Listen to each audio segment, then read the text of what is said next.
Satnam Shiv Chankar in the car, and today I'm here to talk about calories because I believe a calorie is not just a calorie. Perhaps if you've been trying to lose weight, you've been counting calories. Maybe you think if you just cut down your calories, if you could just add in a little bit more exercise, then you'd lose the weight. Perhaps you've even reduced your calories, maybe even added in some exercise, but the weight's just not moving. I can relate.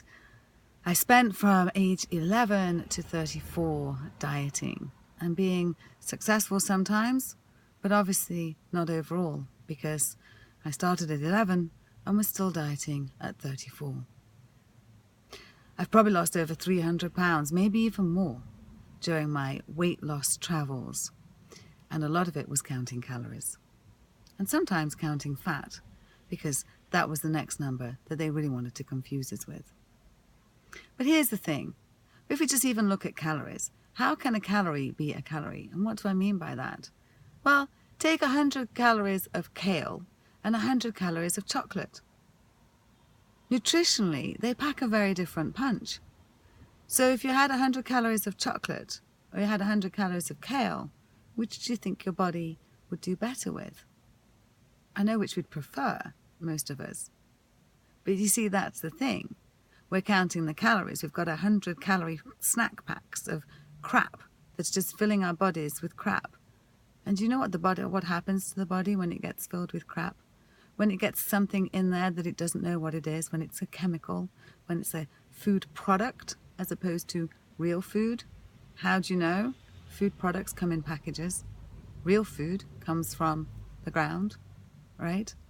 So these packages give us these nutritionally defunct foods in our 100 calorie packs, snack pack, diet, and then it goes in the body. And the body doesn't know what to do with it because it's chemical. It's a food product. So the body says, well, I want to protect you, because that's what the body does. And it puts a big fat cell all around it. And then it pops it on your bum or your hips or your tummy or the top of your arms or your legs, wherever it is that your little fat cells go. And they just keep going there. And the body starts protecting them. So really, a calorie can't be a calorie, because if you took 100 calories of kale, then the body would say, I need this, I don't need that, let's get rid of that. It knows what to do with kale. It doesn't know what to do with your snack pack, 100 calorie Oreos. So if a calorie is not just a calorie, what do we need to count, if we need to count anything? Well, I'm not about counting, but there is one thing that I have learned to really keep an eye on. And it's the thing that most people are not talking about, even our doctors. They often tell us to reduce this, but they don't tell us from what and to what. They don't tell us what our parameters are, right? So I've got people walking by the car. So what is this thing? There's one thing that I would count if I was counting anything, and that I do: sugar.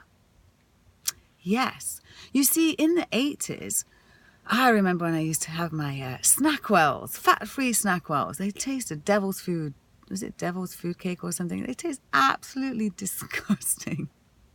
But they were fat-free. And that's what they told us. You got to be fat-free, got to be fat-free. What we didn't know at the time was, when you see fat-free, first of all, think lots of sugar. And second of all, think chemical shitstorm. Because bake at home and bake without fat. And it's possible, but to do it on a large scale like that, chemical shitstorm. And not to mention the sugar. So the next time you go and have your Snackwells, if you're still doing those, have a look on the side and see how much sugar there is.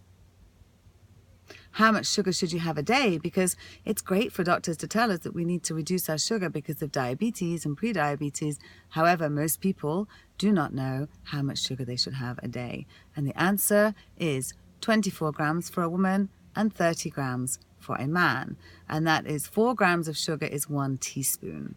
Okay, so 6 teaspoons for a woman and just over 7 for a man. Sounds like a lot until you start looking at sugar on packages, and you'll see that a slice of bread, 1 slice of bread for your 2 slices of a sandwich, which oftentimes 2 slices isn't even enough. I want 4. 2 grams per slice or more. Salt, deionized salt. It's got sugar in it. Sugar's everywhere.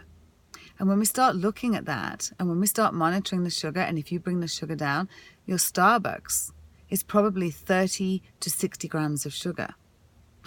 But I just said 24 grams a day for a woman. Exactly. You're already over by the time you've had your first cup of joe. So if there's one thing that you want to eliminate or reduce, it's not your calories. It's not how much food you eat. You can eat a lot of food. The first time I did my breakup with sugar and ate a lot less sugar, I think I felt like I was eating 2 to 3 times as much food because I wasn't eating sugar and I was losing weight. I'm telling you, it's magical when you start tuning into how much sugar you're having and how much you should have. And when you bring that down, you will notice not only the weight going off, your vision will be clearer, your skin will be clearer, you'll feel less bloated, you'll feel less cloudy, you'll be clearer in your mind. You'll just have more energy and you'll feel better. And those sugar cravings won't be ruling you. So you see, you don't have to reduce your calories. Fat actually turns out is good. We do need our fats, good fats, right? So avocado, coconut oil, things like that, not our fried fats. And we do need to move the body, but we don't have to be, an hour a day in the gym. We need just to move. We just need to have movement in our lives, right? But you only can do one thing at a time. So if there's one thing you could start today, if you really, really, really are tired of the diet treadmill, if you really, really would like to eat and not feel guilty about it, just have a look at your sugar and keep it under 24 grams a day for a woman and 30 grams for a man. And watch the weight just kind of dissolve. It's so very interesting what happens. And it's the myth that no one's been talking about, and sugar is they say, 10 times as addictive as cocaine. That's why we keep reaching for it. And that's why it keeps bloating us. I'm going to have a lot more to say about this. I've been doing a new diet for myself. Not a diet as in restriction, but as the way that I eat during January has changed. I'm experimenting with something, so I'm going to come back and share more with that. But always, it's the sugar. It's such a big part. I'd love to hear from you. Have you been counting calories? Would you like to stop counting calories and just start counting this one thing? Every time you pick something up and it's got a package, have a look at the sugar on the side. Oh, and before you write, natural sugar, processed sugar, at the end of the day, sugar is sugar.